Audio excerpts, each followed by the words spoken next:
cool on this computer. Okay, hi everybody. My name is Mackenzie Warren, and welcome to another video episode featuring the one and the only Bunmi. I'm so excited to have her here today, talking a little bit about her experience at Duke, her experience as a fully funded Robertson Scholar. She can talk a little bit more about that. And then also her experience as a first-gen international student. So we're going to be picking her brain a lot today. But Bunmi, go ahead and firstly introduce yourself. Tell us a little bit about you, whatever it is that you want to share. And then also, I want 3 adjectives that you feel like kind of encapsulate you. Okay, so first, I'm not an international student. I thought you said first gen international. No, I'm first gen American. Really? Yeah.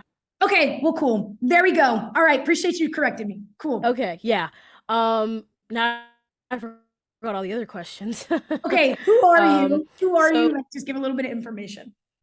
okay, so yeah, my name is Bunmi Omisore. I am a rising sophomore at Duke University and UNC, as I am currently a Robertson Scholar. I plan on majoring in public policy and African American studies. And I've always had a passion for media production, social advocacy, and public speaking. So I've really just made most of my time throughout the past 4 years and beyond doing all of those things. Okay, awesome. And then 3 adjectives that you feel like describe you. I love that you touched on your passions. I can relate to some of those, but 3 adjectives that encapsulate who Bunmi is. Geez, I mean, I wish you could ask some of my friends because they definitely will give you a better response than I can. But I'd like to think that 3 adjectives that describe me would be hilarious. I mean, I'm the funniest person I know. Um, very, very, forward, Mhm. very, very forward and full of conviction. And last, I would say, hmm, pensive. Okay, I like those. Those are actually really thoughtful and very pensive of you to come up with those 3 very thoughtful adjectives. So I feel like that tracks. Awesome. So moving into what I first want to touch on is tell me a little bit about your background growing up. What, are some values that you feel that your family has instilled in you, and how are you carrying that with you forward to today? Yeah, so and I think that a lot of Nigerian kids can relate to this, but I grew up in Baltimore to like a lower to middle class family, and when I was growing up as the youngest of all my siblings, education was something that wasn't really a choice. It was kind of like a given, something that was not to be discussed, not to be negotiated. Like, you're going to go to school, you're going to do your best, things of that sort. And so for me, I was naturally competitive. I had already seen all the mistakes that my brother and sisters, I mean, had made when they were growing up, and I was like, "Oh, I'm just going to literally try to be better than all of them." And so my parents, specifically my dad, he would always have this saying. It's a Yoruba proverb, and in English it basically goes like, there's nothing too hard that can't be softened. So he would always tell me to try whatever it was. I mean, if you work at it and you fail, at least you tried. That type of mentality. And so once I got to high school, we had moved, so I had kind of been taken away from this entire city that I had known, this people that I had kind of looked up to, and had to start from scratch. And once I got into high school, I had focused on trying to get into a good school, but most importantly, a school where I wouldn't be in debt, because that was something that I saw my parents and my siblings struggle with, and it terrified me. Yeah. Yeah. Wow. Okay. I really love all of that. And I especially resonate with the just the value of education that your parents and your family has spoken so highly of. I think at the end of the day, the reason I'm even doing this interview and the reason I'm even dedicated to the work I'm dedicated to is because education opens doors. And I feel like you kind of hit the nail on the head with that. So I appreciate that. what do you feel like? Talk a little bit about your college application experience. What motivated you to decide to go to Duke, other than getting a full ride scholarship? So yeah, talk a little bit about that and applying to college, and kind of take us through how you had mentors or your parents or whoever it was that helped you along in that process. What was that like for you? Yeah, so I mean, I guess I'd really have to start with the schools I went to growing up because that informed a lot about what I did in high school. So, I grew up in Baltimore County, in West Baltimore County. It's like pretty close to the city, and the schools there were pretty subpar. And that's like I'm being very nice when I say that because it gave me a perspective, especially as I moved to a different place and began going to a school like Duke, where a lot of the people I grew up with, like, didn't go to college. They dropped out. Some of them are dead, unfortunately. And Are you so meaning I like was lucky. your peers and stuff? Yeah, like yeah, the kids I grew up with, like the kids in my neighborhood that I grew up in, like, their parents now. They didn't finish high school, things of that sort. And it was very easy for me to become one of those kids, right? Um, and I didn't think that they were necessarily smarter than me. They just had more opportunities because, I was lucky that I had a couple siblings who could walk me to the library when I was growing up. I was lucky that I had parents who, despite my heavy disapproval, would give me a calculator for Christmas instead of the other thing I wanted. So it's like yeah, having that background made me realize in high school once I went to a school where it wasn't 99% black, it was majority white, and I was sometimes the only black in my classes. It made me realize, oh, the way that I thought schools were, they didn't have to be that way. And the kids that I was going to class with now didn't realize how good they had it. Like they would say that our school sucked, and I was like, in my elementary school, they couldn't even afford to give us yearbooks, and you guys are complaining and saying that it sucks. You guys don't know what a under resourced school looks like. And so that informed what I wanted to spend my high school years doing, which was actually advocating for equitable education. And so once I got into high school, I had done a bunch of things in social government and in my community. And when I was approaching my college applications, I actually always had Duke as my first choice. A lot of people don't believe me when I say that because they're like, well, you're a Robertson, of course. But if you ask anyone that knows me personally, I always wanted to go to Duke because I wanted to focus on Southern school systems where I saw a lot of issues that I dealt with when I was going to school. And I liked that Duke had the academics, had the sports, had the party life, had UNC right nearby.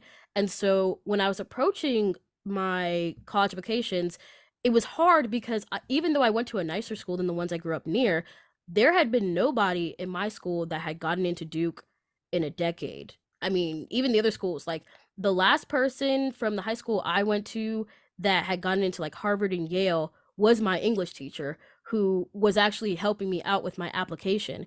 I live in a town where a lot of people, because we are near base, go to the military or they go to community college. And so I had to look to other resources in order to navigate that competitive admissions process. Yeah.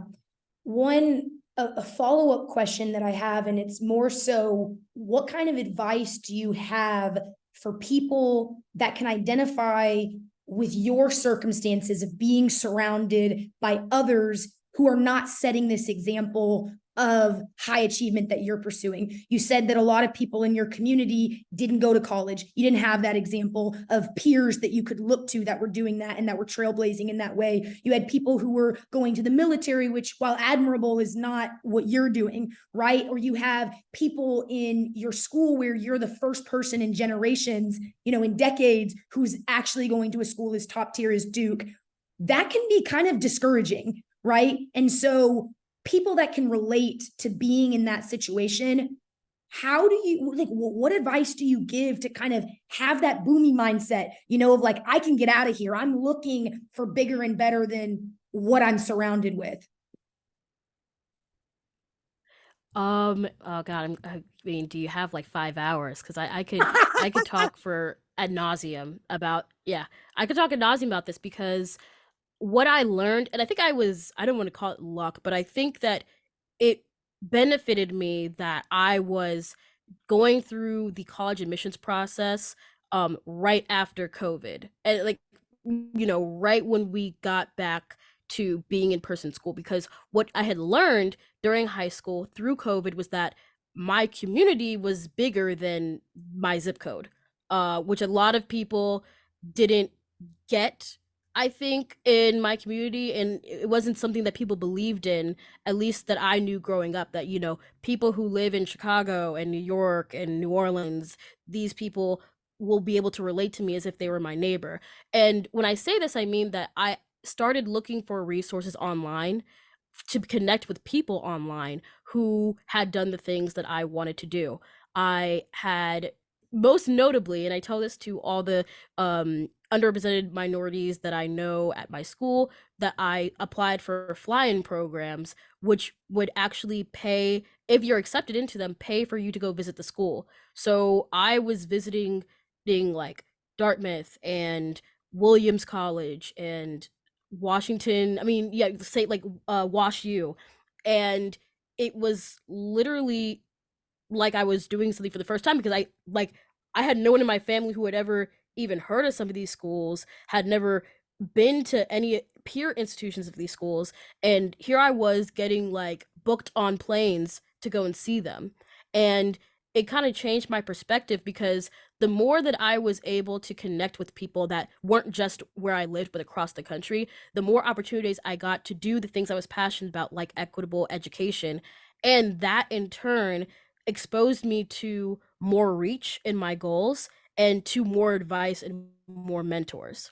Yeah, I think one thing that I feel like is really summing up what you're saying is it's making me think of two things that I kind of live by is one, you are who you hang out with, and two, you to be successful requires that you are soaring with eagles and not merely flying with sparrows.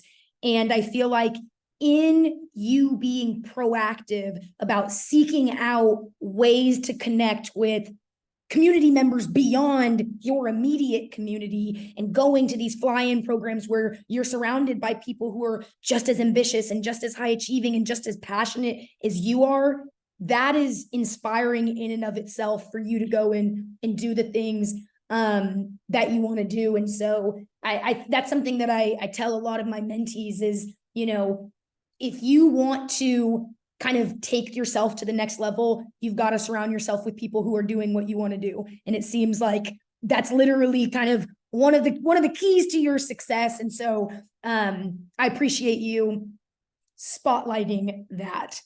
A follow-up question, and this is a little bit of me switching gears, but it's related to fly-in programs, and or tangentially related. So we know that schools, top universities can fund for you and other students to go visit their campus and kind of experience the ambiance there and what university life is like.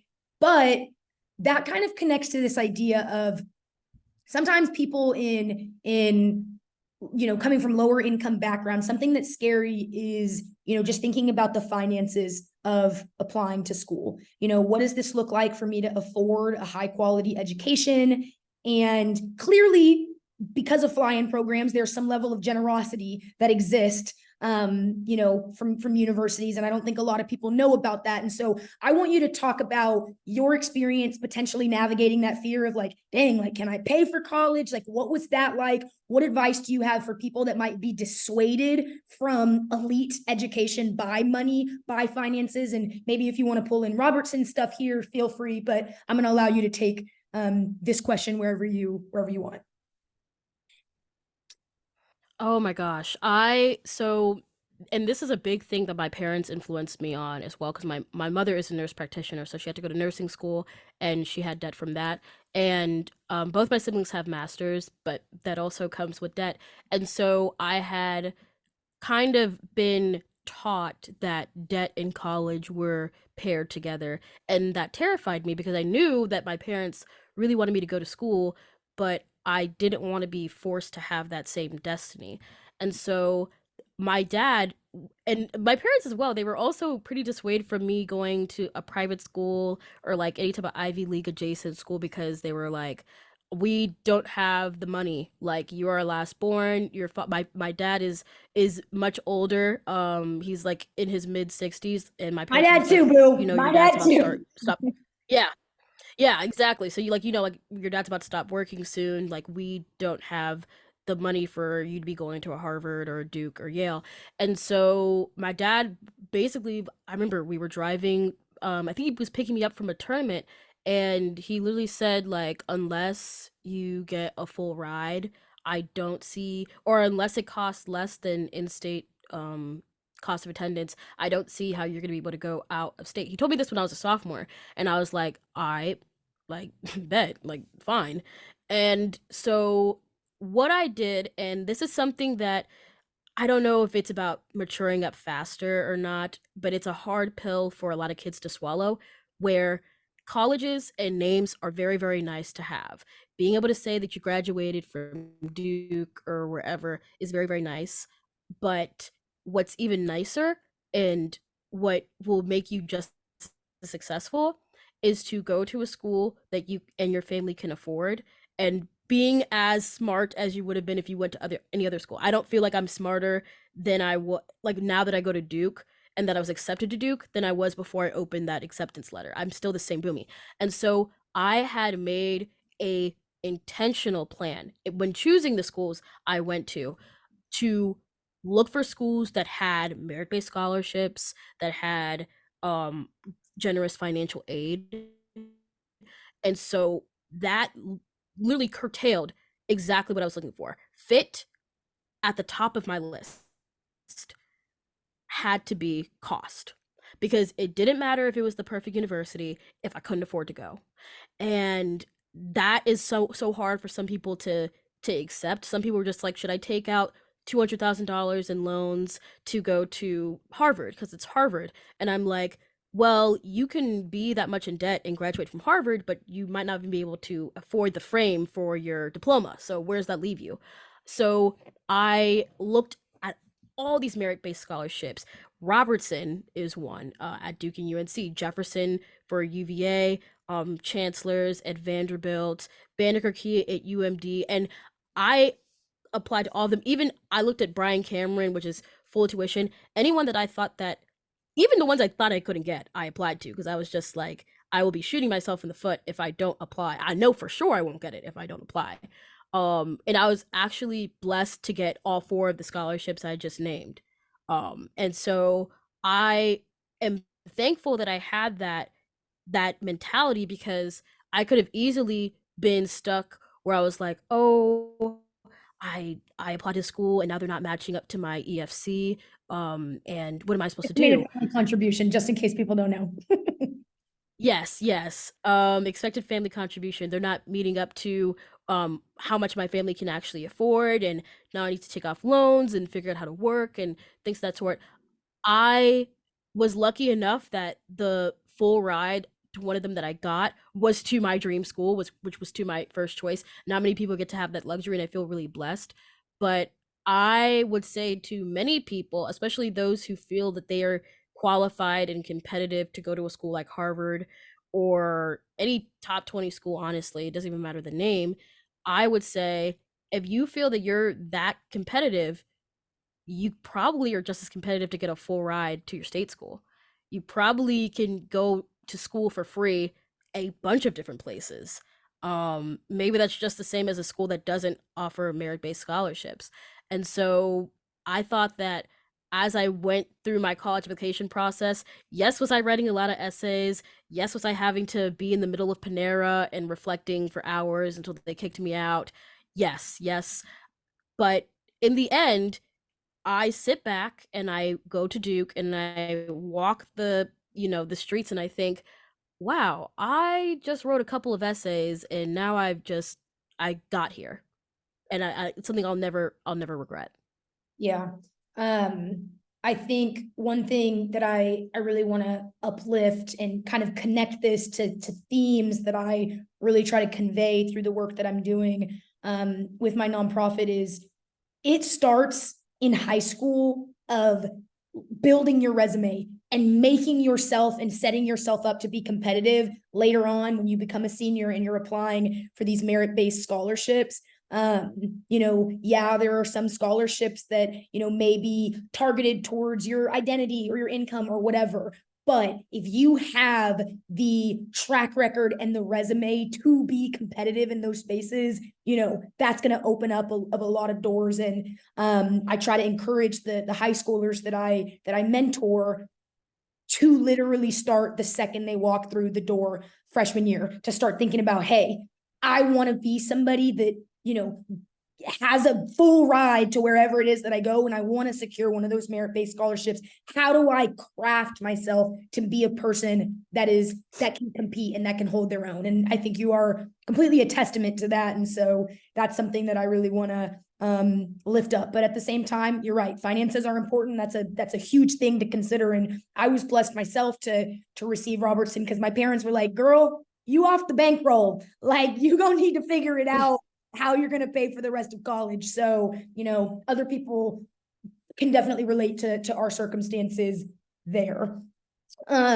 Shifting gears to, you just finished your first year at Duke. So you are a rising sophomore now, Bunmi. I know, I'm getting old. I know, dang. Wait, how old are you now? 19? Yeah, I turned 20 in September.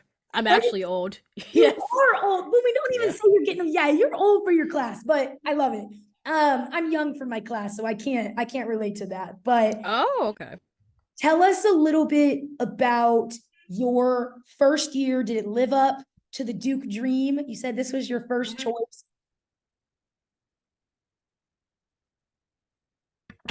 Sorry, go on. Okay. Tell us about if Duke has lived up to the Duke dream, and what have been some really positive things you want to highlight, but some challenges that maybe you've faced, and how did you come out resilient on the other side? Yeah, so and this really started when I first was visiting schools that I had been accepted to, that I would say like was give me a little bit of anxiety. When I was visiting Harvard, Yale, and Duke during the accepted students activities, and I am very cocky. I guess that's the word I'll use. I'm very arrogant. So I had never experienced imposter syndrome before. I never felt like I didn't deserve to be where I was, because I was there every step of the moment when I was doing the work. But when I had been walking through these private schools, I was aware that people that had my story did not find themselves where I was. If you take a lot of people that like grew up where I grew up, looked like me, they would not find themselves at that school. And I would be bumping into people who were the sons and daughters of celebrities and alumni and had their last names on buildings, and I was like, okay, like, all right, like that's pretty interesting. And so once I actually got to campus, I wanted to have everything figured out, and it wasn't as easy because I didn't know what I was dealing with. I had never been in college before, and even those in my family had never gone to a school like Duke.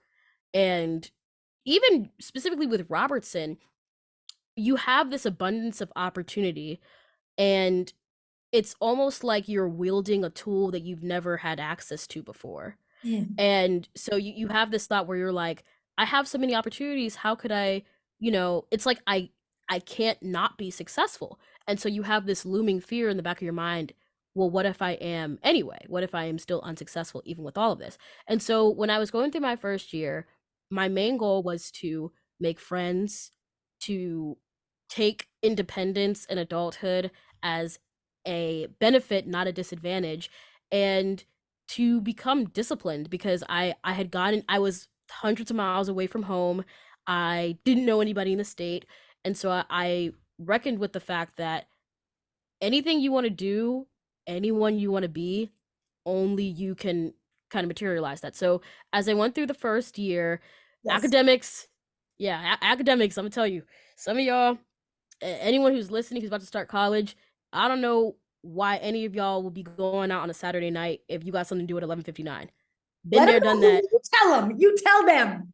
Nah, like I'll tell you right now, that's a mistake I'm not gonna make because you think at the beginning, some people think, oh, like these classes aren't that hard. Like I'm going to like a top 10 university. These classes aren't hard, and then they get that midterm, and then the midterm didn't look like what they said wasn't hard. What's your So it was remind us? like What's your learn major, Bumi? What's your major? What track are you on? public policy. Okay. Okay. Yeah. So like it's a lot more hands off than high school. I remember I woke up one day and I was late to stat 199 and I just didn't go because what are they going to do, call my parents? Like nobody cares if you don't go to class. They assume you're paying for it. So it's like it just it sucks for you. And then guess what? I was scrambling at the final when I had to do all those coding and everything for the class. And I realized that's a wake up call. This is not high school. They tell you that, and then you're like, And you all right, don't I'm gonna believe see. it. You It's don't believe them. yeah, yeah, they don't believe it. Like this is not high school. Not only because you don't have a bunch of adults there whose literal job it is to make sure you don't fail, but also you're going to be taking classes that you just can't like look up on Quizlet and then there's the answer. Like I was taking classes Oh, where I didn't even know, yeah, this is so real. exactly. Yeah, like yeah, people think just because they took APs in high school where there's literally Khan Academy and Fiveable and all these different resources that is the same thing in college. I was taking classes where I didn't even know how to study because I was like, I don't even know like what concept I'm supposed to be learning. Like all I had was a syllabus. If it wasn't on the syllabus and my professor wasn't answering the emails, well, got to figure it out. And so um, as I went into the second semester, I was dealing with like breakups, friendship, and romantic. I was dealing with like less than reputable grades, and I was like, all right, I gotta lock in. And so I made it through spring semester all A's. I like started using mental health resources, which I sometimes think it's a bad rap, but for what I was going through at the time, like I used Duke's mental health caps. I think it's Counseling and counseling psychological services. services, yeah. And people, you will have so many people on campus that are like, man, I gotta go to cabs. And then they'll never go to cabs. And I've had so many friends say that because there's this, and I've done work around like neurodiversity and mental health, and it's it's a shame because you have a lot of kids who are on this campus who like they literally got in because they praised doing all this work and advocating for these things, but then when they're actually in a bad spot themselves, they don't want to go because they still fall victim to that same stigma. So that's why I would tell anyone when you're going to college, honestly, don't even wait until things get bad. It's never a bad idea to be reaching out to a counselor because you are going through a huge change and it is an adjustment that is uncomfortable, that can be painful, and that if you don't reach out to those services that your really, really abundantly gifted and blessed school has, you're doing yourself a disservice. I did you know we have a nutritionist for free? I went to the nutritionist. I was at the gym for free. I was getting the counseling for free. I was getting my equivalency, which to those listening is like free food at the end of the day if you don't go to the dining hall. Like I was using everything. I was doing the office hours. I was literally using every single thing Duke offered because my mindset was if I'm going to go to a rich school, I'm going to act like a rich student. So I took it all. And I'll tell anyone coming up this year and to any school that you go to, use the resources there because it's there for you.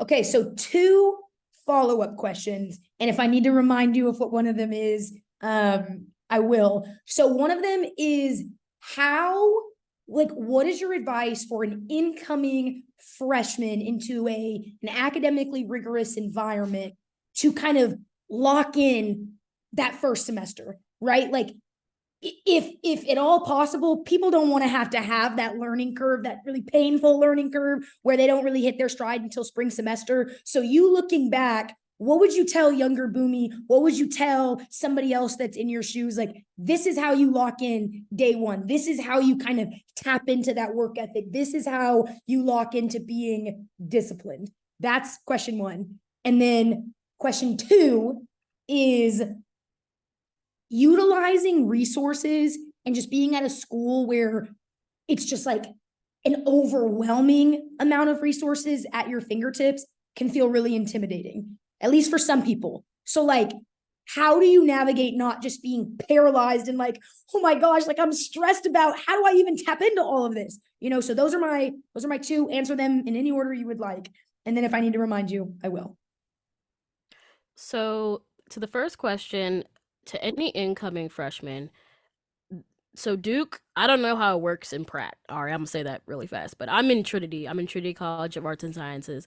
And so, anyone who's in Trinity, you might be tempted, especially if you're a STEM major, you might be tempted to get all of these prereqs and all these gen eds out of the way, regardless of how hard the class is.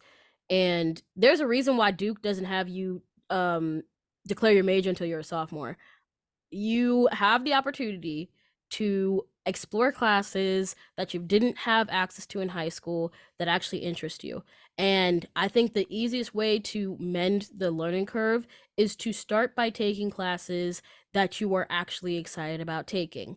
Because then maybe on those Friday nights when you're about to ignore your notification to turn in your work, you might have at the very least actually done the reading or actually watched the videos and can recover from there. But if you start off college taking boring college classes, you're going to be relating a lot more to people who don't want to go to class than people who are being learning instead of just being taught. So that would be my first advice. And I would also say learn how to study. A lot of people who get into these top schools, and I'm included in that, they are people that would say they were always smart. They never struggled in school. They never had to go get tutoring. They were the ones who tutored. And so I was like, I don't need to study. I don't need to be doing things, beforehand. Like I literally did my AP human geography exam on a whim and I got a 5. Like I'm cool. Like I'm him. I wasn't him. I was me. And guess what? I had to be asking my professors for extensions. I had to be begging them to like return things in because this is a new ballpark. I mean, it's not even a ballpark. We're literally in a new continent at this point. And so you better find that place in the library that you like to study at, or you better find that nook and cranny in Woo or in the wellness center or wherever that if you need to study, you can lock in. Because when I went to Perkins for the first time, I literally was like, okay, so what do we do now? Like when does the studying happen? And I couldn't concentrate. And then I tried doing it in my room and I couldn't concentrate there either. And it was only until I had started actually committing myself to finding places to study, developing a technique to study, that I was able to adapt it to my different classes and actually see better results in the second semester. And I had wished that I had built that discipline early on, but I live to tell the tale and I can give that advice to other people. Now, and the last thing on the academics, everyone tells you this. Get to know your teachers, get to know your professors, get to know your TAs because they're the ones that are grading your stuff. To What be the honest with TA, you, not your professors. tell us Oh, what. teaching assistants. Yeah, so the teaching assistants are typically the people who will be handing out papers or who will be grading the papers, not the professor that's name is on your course. And they also will be the ones holding office hours. Those are the ones you need to know because they're the ones who are going to be familiar with your work and they're literally there to help you. Most of the time, like they They're are there usually to students. help the students. Yeah, they're usually students who have taken the course before, so they probably know exactly what like curves are hitting you when it comes to the course material. And so take that advantage as well as getting to know your professors because it's nice to have built those connections with some of the smartest people you'll probably meet in your 20s. Now on to the next question, Let me how let to me kind of interrupt seize. you. Let me interrupt you 1 second, Oh, Boom. okay. I wanna tag team something that you said. And it's two things that you made me think of because I like to season in my own little mentorship throughout. Is I was sort of raised with the mentality that you cannot, it is not sustainable in this world to be successful by only relying on talent, right? All of us who get into schools like Duke are smart. Intrinsically, inherently, we have something in our DNA that's like, okay, they got some snap to them. But like Bunmi said, it is a different world when you step foot into an academically demanding, top 10 on US News, World and Report sort of university. And it is only when talent is coupled with hard work that you will truly be unstoppable and that you will truly unlock your fullest potential. So I think that was really great that you touched on that. And I just kind of wanted to put a little fancy saying with it. And then the other thing that I was going to say is whenever I'm asked in like interviews, what is a kind of quote that I live by, and this is related to what you talked about, Bunmi, is never give up what you want most for what you want now. And what that means is we are at this school to get our education, to get our degree, to get our paper at the end of the day. That is why we are there. And if you remember something that Bunmi said at the beginning of this video, is if you got, a paper or a test that's happening tomorrow, do not choose to go to that party if you are not locked in and ready to go. There are going to be so many opportunities that present themselves in college as temptation, and it's fun, and it's like, man, like I don't have anybody breathing down my back telling me to do my work, like I can just let loose. But if you keep in mind that larger goal that you have of, I'm trying to graduate and be successful here and get a degree that I'm proud of and make sure that I'm paying money that is worthy of the education that I'm receiving, like that is your focus, and the other stuff will fall into place as it needs to. So just keeping priorities straight. Continue, Bunmi. Yeah, absolutely. No, I actually want to echo that because I see a lot of people fall victim to this on campus and just in my personal life, and it really sucks because you don't really see it as you sometimes see it in high school in really profound ways, but those a lot of the kids that get into Duke, like they're the kids who like, I didn't fall for the peer pressure, I did everything right, I followed all my teachers' advice, and then they get to college and they all that falls apart. And just like in high school, it's the same advice in college. Birds of a feather flock together.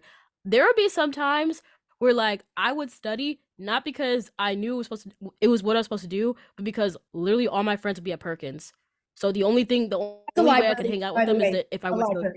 Oh yeah, that's the library at Duke. Like the only way that I could be hanging out with my friends is if I went to the library, if I went to the common room where everyone was studying. Like that is indicative of like when you choose friends who are on the right path, the path that you want to be on, Yes.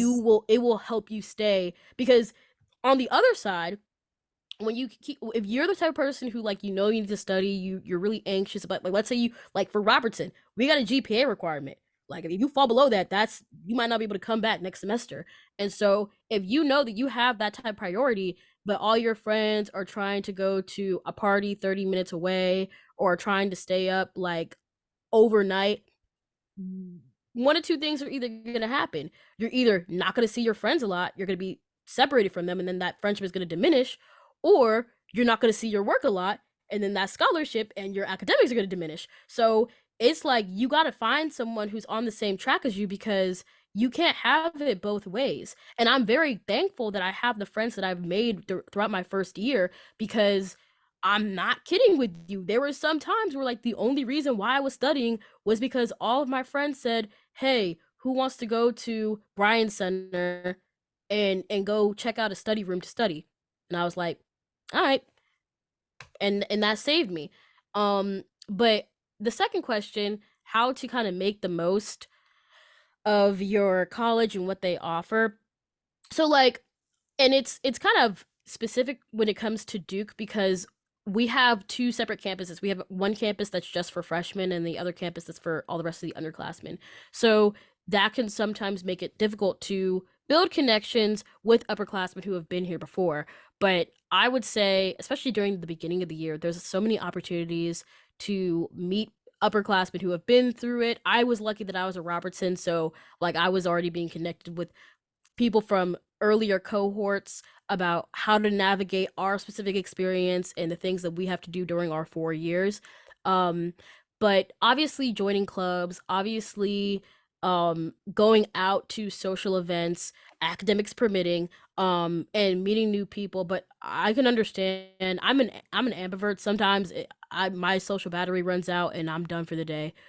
What I would say for those who are introverted or who get anxious in social spots or just aren't social butterflies is you better crack them fingers, get on the typeboard, and go on duke.edu because I'm telling you, I when I got into Duke, just because I'm a slightly obsessive person, I looked up every single dorm, every single club. I looked up what are the traditions, what is Cameron Stadium. I looked up every single facet of the school because I recognized, oh, I'm going to be living here for 4 years, and I don't know anybody in my personal life that's even gone south of Virginia, never mind North Carolina, and never mind to a school like Duke.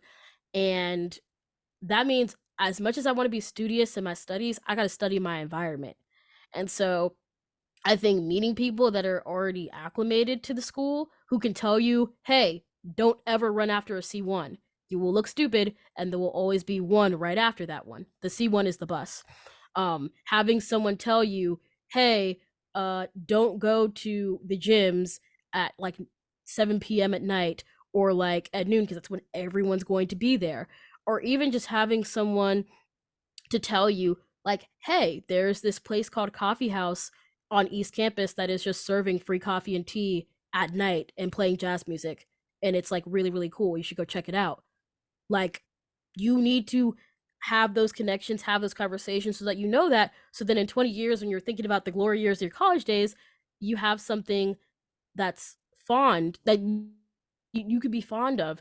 And just besides the social aspect and having fun, when it comes to your wellness, Duke has so many different resources. Oh yeah, because I'm only just gonna speak about my school. Like Duke has so many different resources, and a lot of people they don't want to give it a chance because they hear other horror stories from other colleges about how like, oh, the student therapy is bad, the wellness center doesn't do anything. You might hear about other people's schools, but you got to focus on your school.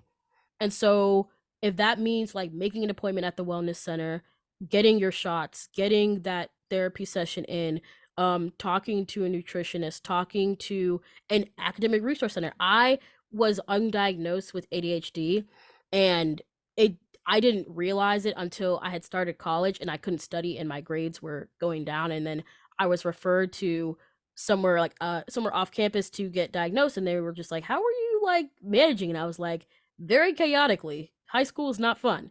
And if only for that, not only was I able to get diagnosed, but I was also then able to get referred to an academic advisor who specializes in students with ADHD. And I would have never been able to get that if I hadn't actually decided to step in and see how those resources at my school work. And I'm very thankful because I went from getting like B minuses and like, like failing assignments to getting all A's second semester because I wanted to believe that the resources did what they said they did, and I found out for myself that they did. Yeah, I think that was beautifully said, and you're right. Those connections really do open up a lot of doors. And I myself am very much an advocate on the mental health front. I have obsessive compulsive disorder, and like even knowing that there are accommodations for exam time and all of that just by having a diagnosis and pursuing your wellness is something that more people need to know about. So as we wind it down, I have a few final questions for you. One, I think this will be kind of a two-parter that goes together, and I have a feeling you'll be able to marry your two responses for this. But Duke is a predominantly white institution, right? That's not a surprise. A lot of schools, that are that top 10 that you and I were talking about, we don't have a lot of people that look like you and I. You don't have a lot of people who are, from Nigeria or have family that is from, other that are international. What has your experience, like, how has that reality affected your experience at Duke, specific to Duke, and how have you leveraged community to be able to kind of to navigate not having spaces where you have people that you look around and you're like, okay, that's somebody I identify with. Yeah, so, when it comes to being a racial minority at schools like Duke, there are, like, ups and downs. I feel very lucky that got I feel like I got a good batch of Black Duke with my incoming class. Like, the people that are in class of 2026 that are part of Black Duke are some of the most amazing, smartest people I've ever met, and I was lucky that a lot of them leaned into having that affinity space because when I would visit other schools, like other top schools like Ivies and such, I would see you would have people that were very pro like Black community and stuff like that, and then you would have people who were just like, oh, I'm not Black, I'm me, or I'm not gonna be friends with you just because we're both Black. And I'm like, all right. So when I got to Duke, I had known that I wanted to have that type of support. And so when I would actually, go to look at different clubs, I would look at BSA. I would look at Black What's Women's Union. I BSA? would look at Duke Africa. What's Oh, BSA? Black Student Alliance. Black Student Alliance, Black Women's Union, Duke Africa. I would go to those different spaces that were already there on campus, and that was how I felt as though there were more Black people on Duke's campus than there actually are, because what I feel lucky about is that the people who are part of those affinity spaces, they are loud, they are influential, they are doing different things on campus. Despite us being small in numbers, we are large in impact. And so that made me feel like less of a ant in a cup of milk, I guess. One thing that I've noticed is that the culture is very, very different depending on racial lines, is what I'll say. Like, there'll be times where, because it got to the point where you have Black Duke and we're a minority, and it can get to the point where everybody knows everybody. I mean, everybody knows everyone's business, and you might want to branch out. And so, I that's what I'm saying. Like, if you're a racial minority, you don't need to only be friends with people who are the same race as you. I don't do that, and a lot of my friends have friends that aren't Black. Then I think that's how it should be. Um, but what I would realize is that, like, there's a cultural difference. Like, I would have some of my friends been like, "Are you going to this frat party or this sorority gathering? Or are you going to this Darty day party?" And I would like, I don't even know what you're talking about. I've never heard of a pie cap. I don't even know who Snoo is. Da da da da. So, like, and I realized, oh yeah, they have an entirely different social scene. And if I told them I was going to a Sigma party, or if I was going to, they probably wouldn't know what I was talking about either. And so that's something to be cognizant of, that, like, yeah, it can be very, very segregated, even if it's sometimes consciously, sometimes not consciously. Y'all can interpret that how you want. But it can be segregated. And so you have to be cognizant about that when it comes to how you navigate your social circles. Like, are you going to go to, um like, Black Thanksgiving in at Mitchell White House in Cohane, or are you going to go to, like, an SLG party? It's not like it. I mean, and that's selective living groups that which we have at Duke that typically run predominantly white, and it's not like you have to choose one side over the other, but you have to realize that even if you are going through these different spaces, the people that you are friends with in these different spaces are probably not intersecting. And that will become more apparent in more ways than one.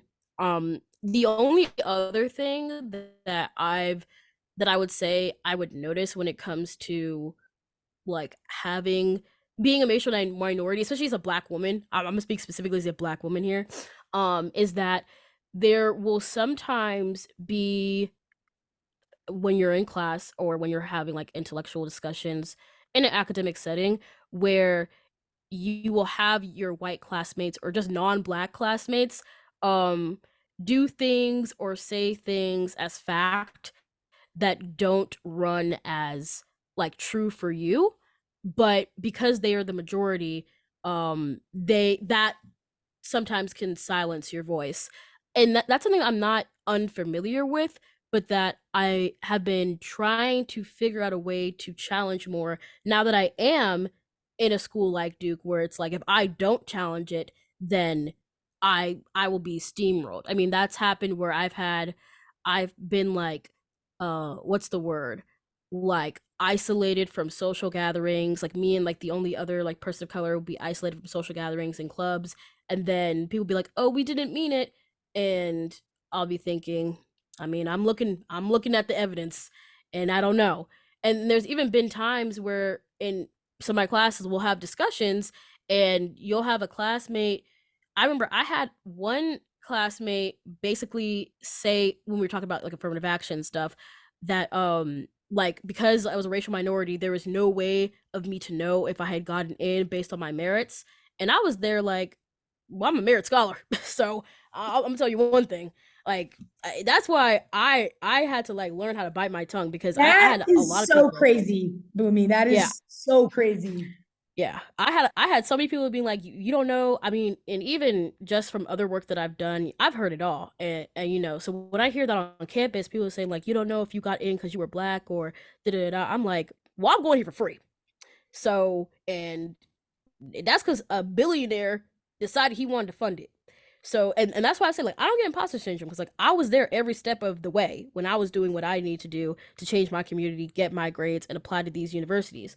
But that's the thing. Not every kid is me. Not every kid has that conviction, and they will fall victim to those backhanded compliments or those challenges to their qualifications. And that's why when it comes to going to a school like this, I advise everyone who gets in, who decides to attend, that like you are here for a reason. You are not a quota, you are not just like a Crayola crayon that's there to fill in the diversity coloring sheet. You're here because the people that run this institution thought you could be great and wanted to have their name behind your greatness. Like that's how these schools work. And so I I know that some people might try to take that away from people that look like you and I, but what I know is you don't try and take tools away from people that are powerless. If you have to take it away, that means they had the power. And so I guess what I'll get to kids who are trying to go to these schools, trying to become students of schools that are so prestigious and looming over American ideas of intelligence is that you are part of that picture. No one can crop you out, nobody can erase you. You are part of that picture, and you have to have the confidence to believe that whether they can see it or not. Yeah. I think that something that is so inspiring and infectious about you is that it doesn't seem like those societally inflicted sort of biases and prejudices and kind of those backhanded compliments, like you said, have really functioned to tear you down. I think there is a level of security in your sense of self that you have that has enabled you to sort of rise above that nonsense. And I hope that that is something that I know that's something that I'm taking away from this, but I hope that that's something that people watching this can admire and aspire to kind of emulate in their own lives, because you said this yourself. I mean, we are the creators of our destiny. And when we know like the success that we've been responsible for, nobody can take that away from us. We are deserving of being in these spaces, regardless of what we look like. We are deserving of the opportunities that we've been given, and we've got to believe it for ourselves, even when other people in our lives who are trying to hold us down and keep us down when they don't. So I appreciate you just sharing that and being candid about that. But I feel moved by those statements. The Thank you. Yeah. Yeah, just not to cut you off, but like I just want to make it clear to those listening, like I'm not gonna sit here and like play modest and humble and say like I'm not extraordinary, I'm not special, like, da da da. I don't even want to make this reference from Ratatouille. Okay, this is silly. But like in the movie Ratatouille, like at the end of the movie, the chef says not anyone can become a good cook. Like not everyone can be great, but greatness can come from everywhere. And that is something that I try to take with me in everything that I do. People will try and say, especially people who get into these schools, when they're asked, like, how did you do it? Just like anyone can do it. Like, it's like, and I'm like, no, I'm sorry, but no, not everyone can do it. Not everyone can have the tough skin it takes. Not everyone can put in the hard work. Not everyone, even if you do all that, not everyone can get in. But what I do know is that greatness can come from anywhere, and it can come from you, it can come from your neighbor, it can come from the kid who didn't have enough money to keep the lights on, it can come from the kid who started organizing in a small rural town and is now on the cover of Time. It can come from anywhere. And so, I mean, if you truly believe that, which is something that I truly believe, why can't it come from you? It's the reason why I applied for Robertson, even though I didn't know anyone who had gotten it before besides my teacher, and I didn't know anyone who had even gone to schools like Duke. It's the reason why I still try and do things in my community. I speak on national news, I do all this stuff. It's the reason why, because if it could come from anywhere, why not me? And why not those who are listening? Yeah, I love that, Boomy. Thank you for that. Speaking of greatness, I want to give you a little bit of an opportunity to talk about your podcast and some of the manifestations of your passion, whether, and you can kind of take this question anywhere, any direction you want, but I guess I want you to keep in mind that the source of this question is that I, through these videos, my goal is to kind of spotlight as many inspirational people who look like you and I, who may come from backgrounds like you and I want to show this can be you, right? Like this is somebody who looks just like you, who you may who you may relate to and who's doing great things. You can do that as well, right? So having as many role models that I can kind of feature as possible. And so this is the Boomy Show now. Tell us about, what is kind of your most recent project or something that you really want to spotlight that kind of shows how greatness is coming from you current in today's kind of present day. Cool. Yeah. So, this past summer, I've been working in the Mississippi Delta, Mound Bayou, Mississippi, specifically, as a public relations coordinator for Delta Health Center, which is the first federally qualified community health center in the United States. So, it's in the historical town of Mound Bayou, which was founded by freed enslaved peoples, has been the home of many important people in African American history. And despite that rich history, what I had found once I started working there, at the end of May, beginning of June, is that a lot of issues that people talk about wanting to solve were going on in this area. You had high levels of poverty, rampant food deserts, lack of access to sustainable Wi-Fi, very, very far from public libraries, and just a bunch of issues that many people talk about wanting to solve, but when they see places like with that Mississippi tag, when they see places like rural Mississippi Delta, they hesitate or neglect to go to those places where the issues are the most aggressive. And so I had done podcasting when I was in high school. Like I had this mental health podcast with some of my friends. And so I had this mic, my entire audio setup. And so I just brought it with me to Mississippi on a whim. And so I talked to my boss, Dr. Tamika Simmons, who was trying to promote this healthy weight clinic and these maternal health programs they have for mothers who don't have insurance, and um all these different things, like, giving people free crops that they grow in the back of the health center. And I was just like, whoa, like, this is amazing. Why are there not a bunch of people here?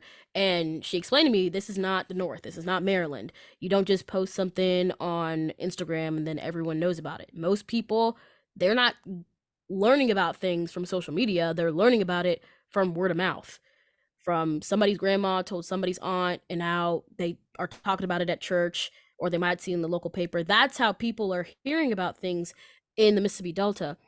And so once I had learned about that, I was like, okay, I am trying to wash away my Yankee, like, persona, and actually figure out how things are done in this community. And so that led me to creating a podcast in partnership with Delta Health Center, that we would be playing like on the Delta radio stations, like, what people had access to, that focuses on not only the unique stories and issues of the Mississippi Delta, but also talking about the solutions that are actually there. A lot of times I've found that it is very easy, especially people up north, quite frankly, to complain and to look down on areas like where I was this summer and say, like, oh, these people, like, they have high rates of diabetes and blood pressure and obesity, and like they make less than $30,000 a year. And we'll just stop the conversation there. Woe is them, and move on. And so through that podcast, I have like 2 episodes that I'm working on. I've interviewed politicians, farmers, doctors, all these different people who call the Mississippi Delta their home and don't plan on leaving anytime soon, that are invested in the development of this area because it is the community that they feel safest in and that they know can be great. And I discovered can be great as well. So that's something that I've been working on this summer. I actually have an interview tomorrow with Dr. Lakeisha Richardson, who is one of only 2 OBGYNs in the entire Mississippi Delta, which is an issue because they have hundreds of babies being born and there's only 2 in the entire area. Um, and it's something that I've felt really great about working on because it made me realize, obviously I knew I didn't know all the different facets of this country and all the different stories that it holds, but when I was talking to these people, I realized that these are stories that deserve to be heard, and that even if, regardless of if you're from the Mississippi or you're like in some random city in Utah or South Dakota or Maine, we can all relate to wanting to have enough food to put on the table. We can all relate to being scared about having our wife or our mother give birth. These are things that are not restricted by zip code or county. These are things that everyone can relate to, regardless of where they are in the United States. And so I felt really lucky to get to talk to the people I have, and I'm excited to see how the podcast goes. I even talked to my boss at Delta Health Center, like, I'm be willing to continue doing this even after I've left the Delta, which I've just returned back home for the summer. So it's really, really meaningful work that has shifted my perspective about different places in this country. Yeah, I love that, Boomy. And my follow-up to that is there like a place, like a cloud online where like other people in other communities can have access to this information? Because like I'll happily put like in the link to this video, I'll happily like kind of like flag this podcast, and so that other people can go and listen in, because I think it's important that these stories, even from outside of this community, that people hear about what's happening in the Mississippi Delta. So is that a possibility? Yeah, I'm still working on, because most of my last couple of weeks at my job was doing the interviews. So I'm still on the stage of producing, editing, getting all that together. But my goal is to have it available on Spotify, Facebook, which is where a lot of the Delta Health Center's social media is at, YouTube. Uh, What's the tag on it? Like, what do people search up? Oh gosh. If you search up Delta Health Center Inc. on Facebook, you'll be sure to find it there. But man, I mean, geez, I cannot wait to finish it, and so that I can have all your readers listen to it, and that you could, they could find it in the description or wherever, and be able to listen to these stories because it's really changed what I thought I knew about how people live across the country. Yeah, I'm excited to publicize that for you. Well, everybody, there we have it, the one and only Bunmi. I'm so grateful that she was able to be here with us today and kind of share some of her insights, advice, experiences. Hope you've learned just as much as I have. And again, Bunmi, a huge thank you to you. I am so beyond grateful. Thank you. Thank you. All right, talk soon, Bunmi.